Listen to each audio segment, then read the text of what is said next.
How big is our galaxy? Let's find out, using light as our ruler.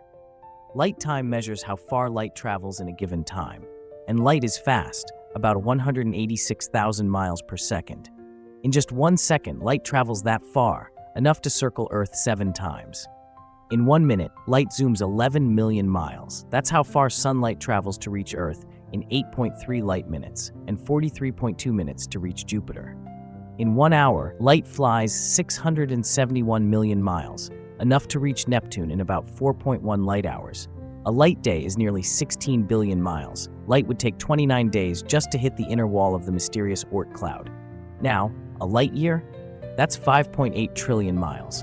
It takes that long for light to reach Proxima Centauri, our closest star, 4.25 light years away. Multiply that by 100 and we're talking 588 trillion miles. But the Milky Way? It stretches across 100,000 light years. That's nearly 946 quadrillion kilometers. So, how big is our galaxy? Big enough that even light, the fastest thing in the universe, takes 100,000 years to cross it.